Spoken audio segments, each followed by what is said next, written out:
Assalamualaikum warahmatullahi wabarakatuh, sahabat dakwah. Semoga semuanya dalam keadaan sehat dan diberikan taufik serta hidayah oleh Allah Subhanahu wa Ta'ala. Kita berdoa agar senantiasa patuh dan taat terhadap segala perintahnya, serta menjauhi larangannya. Amin, ya Allah, ya Robbal Alamin. Salah satu masjid yang disucikan oleh umat Islam adalah Masjid Al-Aqsa. Karena Masjid Al-Aqsa memiliki nilai-nilai sejarah bagi umat Islam, yaitu berkaitan dengan praktik peribadatan. Masjid Al-Aqsa dulu bahkan pernah menjadi kiblat pertama bagi umat Islam dan juga lokasi terjadinya peristiwa Isra Nabi Muhammad Shallallahu Alaihi Wasallam. Berikut sabda Nabi Shallallahu Alaihi Wasallam yang menyatakan kemuliaan Masjid Al-Aqsa. Artinya, jangan mengencangkan pelana, melakukan perjalanan jauh, kecuali untuk mengunjungi 3 masjid: Masjidil Haram, Masjidil Aqsa, dan masjidku, Masjid Nabawi. Hadis riwayat Bukhari. Berikut 5 fakta seputar Masjid Al-Aqsa. 1. Masjid Al-Aqsa adalah masjid kedua di muka bumi. Tokoh pemuda NU, Zuhairi Misrawi, dalam buku Makkah menjabarkan, jika Masjidil Haram dikenal dalam sejarah Islam sebagai masjid yang pertama kali dibangun di muka bumi, utamanya jika merujuk pada hadis yang diriwayatkan oleh Imam Muslim dan Abu Dzar, sedangkan masjid kedua yang dibangun di muka bumi adalah Masjid Al-Aqsa di Yerusalem, Palestina. Jarak pembangunan masjid pertama dengan masjid kedua yakni sekitar 40 tahun. Sabda Nabi Shallallahu Alaihi Wasallam ketika ditanya oleh Abu Dzar radhiyallahu anhu. Artinya, dari Abu Dzar, ia berkata, "Aku pernah bertanya, wahai Rasulullah, masjid mana yang pertama kali dibangun di bumi?" Rasulullah menjawab, "Masjidil Haram." Aku bertanya lagi, "Kemudian yang mana lagi?" Beliau menjawab, "Masjid Al-Aqsa." Aku bertanya lagi, "Selang berapa lama keduanya dibangun?" Beliau menjawab, 40 tahun. Namun dimanapun kamu mendapati waktu salat, maka solatlah, tempat itu dapat menjadi masjid bagimu. Hadis riwayat Muslim.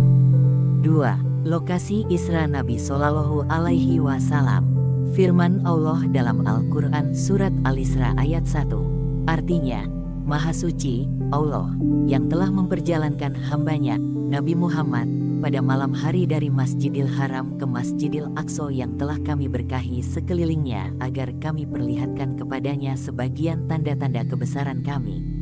Sesungguhnya Dia Maha mendengar lagi Maha melihat.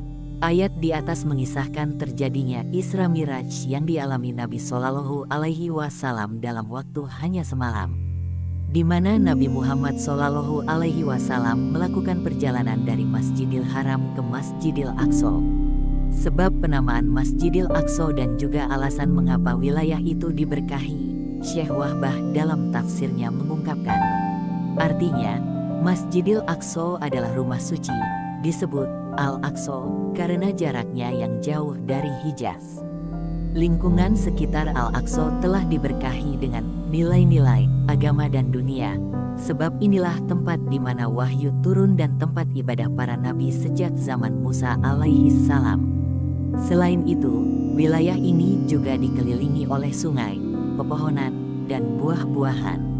Syekh Wahbah Al-Zuhaili, Al-Tafsir Al-Munir, Jilid 15, halaman 10. 3. Negeri yang diberkati. Allah berfirman dalam Al-Quran Surat Al-Anbiya ayat 81. Artinya, kami menundukkan pula untuk Sulaiman angin yang sangat kencang tiupannya yang berembus dengan perintahnya ke negeri yang kami beri berkah padanya. Kami Maha mengetahui segala sesuatu. Negeri yang diberkati dalam ayat tersebut adalah negeri Syam. Negerinya para nabi diutus dan juga disemayamkan. Syekh Wahbah Al-Zuhaili dalam Al-Tafsir Al-Munir menyebutkan, artinya, Syam, Palestina, adalah tanah suci yang telah diberkahi Allah dengan banyaknya nabi-nabi yang diutus ke sana. Syariat yang mereka bawa telah menyebar ke seluruh dunia. Tanah ini dikaruniai kesuburan, pepohonan dan sungai-sungai yang melimpah, sehingga kebaikan dunia dan akhirat seolah-olah ada di dalamnya. Beirut, Dar Al-Fikr, 1418 jilid 17 halaman 88. Allah juga berfirman dalam Al-Quran surat Al-Isra ayat 1. Artinya, Masjidil Aqsa yang telah kami berkahi sekelilingnya. 4. Kiblat pertama umat Islam. Firman Allah dalam Al-Quran surat Al-Baqarah ayat 143. Artinya, kami tidak menetapkan kiblat Baitul Maqdis yang dahulu kamu berkiblat kepadanya, kecuali agar kami mengetahui dalam kenyataan siapa yang mengikuti Rasul dan siapa yang berbalik ke belakang. Sesungguhnya, pemindahan kiblat itu sangat berat, kecuali bagi orang yang telah diberi petunjuk oleh Allah. Ayat di atas menjelaskan dengan peristiwa pemindahan kiblat dari Masjidil Aqsa ke Masjidil Haram, di mana umat Islam selama 16 atau 17 bulan telah melaksanakan salat menghadap Baitul Maqdis.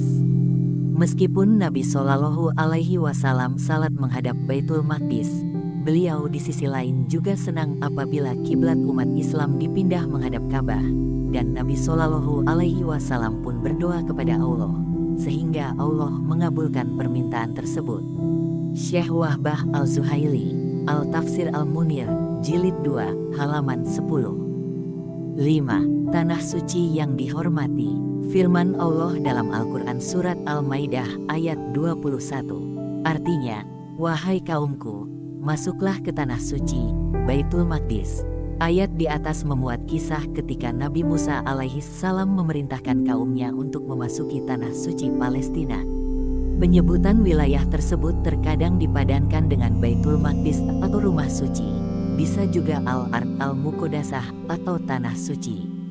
Kala itu Nabi Musa berkata menasihati kaumnya, artinya, wahai penduduk tanah suci, tanah Yerusalem, atau Palestina, wilayah ini dimaksudkan untuk menjadi tempat tinggal, bukan untuk dimiliki, karena Yerusalem adalah tempat tinggal para nabi dan orang-orang mukmin yang telah Allah takdirkan untuk kalian.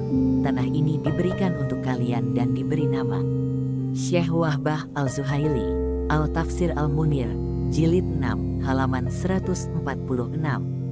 Dalam penafsirannya terhadap ayat ini, Syekh Wahbah menjelaskan pula bahwa memang dahulu Allah menjanjikan Ibrahim negeri yang diberkati ini. Akan tetapi, pada masa setelahnya orang-orang Yahudi tersebut dilarang memasukinya. Beliau berkata, artinya, Allah menjanjikan kepada Ibrahim hak untuk tinggal di tanah suci itu, bukan karena wilayah ini milik mereka, karena itu bertentangan dengan realita. Kemudian orang-orang Yahudi menyimpulkan dari janji tersebut bahwa kepemilikan wilayah tersebut harus kembali kepada mereka.